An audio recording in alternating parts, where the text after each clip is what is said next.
So here I am sat with Antonie Galuskova, who is now officially confirmed that she will be going to the Paris Olympics. Congratulations. Thank you. How do you feel? I would say great. Yeah.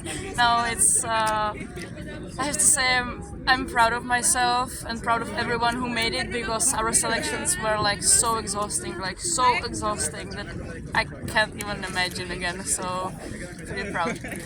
Talk me through it, because you had there were a lot of races involved in the selection. You had to be consistent. I would say the first step was to make the senior team in 2023, so we can race at the Worlds in Livoli, and then we raced against each other, the Czech girls, the Czech boys. So that was the first step. Then I had to be the best in Livoli, which fortunately happened. Then we had the Czech selections. Again, I had to win them, which also happened. So I can't even I don't believe it. It's so crazy that it happened. And then the last step was the Europeans. Yeah. And that was the really last step for all of us. Were you how were you through it? Were you nervous before every race, or because you always seem very relaxed? I think I was the most nervous in Livoli because it was the first part of selections. And then we prepared so well during winter and autumn that I was really relaxed on the start line, because I knew that I did my really best and I prepared in the best way I could. Mm-hmm. So I tried to do my best not to think about it really. And I wasn't thinking about it, and I just did what I can do. And on the day when you knew finally that you were selected, talk me about that day. What was that day for you? You mean in Tessen? Yeah, when you knew finally that you were going to be going to Paris. Well, it was a little bit weird because it was in Tessen, and there was a lot of things that changed. We had the one qualification run and then one final. So my qualification run, I felt really bad. I have to say, I felt really bad, and I was like, I don't think it's gonna be enough for finals. And then I found out that I won about 5 seconds, so I was like, what? Yeah, and then they told me that I made it, so I was really happy, but I wanted to keep it together until the finals, because I didn't want to... So you knew then that was enough? Because my teammate Czech K1 didn't make the finals, which meant that I made it, so that was a big relief for me, but I didn't want to be that much relieved because of the finals. Yeah, but at the end it didn't matter, because the water I had during my running was terrific. So Oh, that's fantastic. It's so hard just to get onto the Czech team, let alone get selection for Czechia to compete in Olympics. Yeah. You must feel amazed now that you're up against so many big name athletes who work so hard to get to the Olympics, and now you're one of them.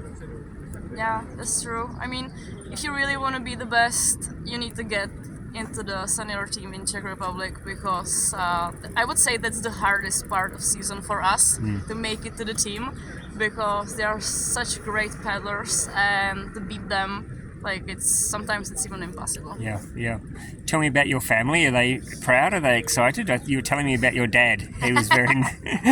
Yeah, my dad was really nervous, I have to say. Every time I was walking the course with my coach, he was like, how will you do this or this? Is it safe? And I was like, Dad, please, come on, I know how to do it. Yeah, and the last day, because I messed up on Saturday, I didn't make it to finals due to 4 touches. So I knew that if I want to win the selections, I need to win on Sunday, and everybody knew. And I won about 0.04 seconds with a touch. And the people were telling me that my dad was standing on the stands, and he wanted to take a drink, but his hand was like this shaking, and he spilled his sauce over his t-shirt, and everybody was laughing, and then he just hugged me, and we were kind of crying maybe. Yeah, it was really emotional that day. Because your family have a lot of history in the sport, yes? So they'd be very proud, I'm sure. Yeah. It was the thing that my older sister, Carolina, she didn't make the Olympics. Every time it was really close. So I think that was finally so relieved that finally it happened, and that he can fly to Paris. Yeah. And so are you starting to think about Paris now? Are you thinking about what it might be like and what might happen? I mean, we started to train hard again. So I would say here in Prague, we will race, like, we will be not that rested. But yeah, we will see. We have a lot of things in front of us, so I'm excited. Yeah, well, you're going to be an Olympian, which is quite incredible. Unbelievable. Yeah, and still so young. I mean, how old are you now? You're 23? 23, so you probably have another 3 or 4 Olympics after this one. We will see. What for you, now that you're going to the Olympics, what is your dream now? You have the first dream finished, you're going to the Olympics. What's your next dream? My next dream is to put down a run, I would say final run, that I will be proud of. Yeah. Because if you do that, then you'll be challenging for a medal possibly. Let's say that if I put down a solid, like a really solid run, I have a chance, but again, there are so many great paddlers that I don't want to say like anything. And just to be there, just to be part of it, like, that's it for me. Yeah. Like the stands that are there, Yeah. so huge. I mean, wow. Well, we're very excited that you're going. I remember the first time I met you and you were doing the demo runs here, and you were so young and so I excited was like 16 years old. to do demo runs, and now here I am talking to you because you're going to the Olympics. It's a great journey. I hope you feel proud of what you've done. Yeah, I do. Good luck in Paris. Thank you.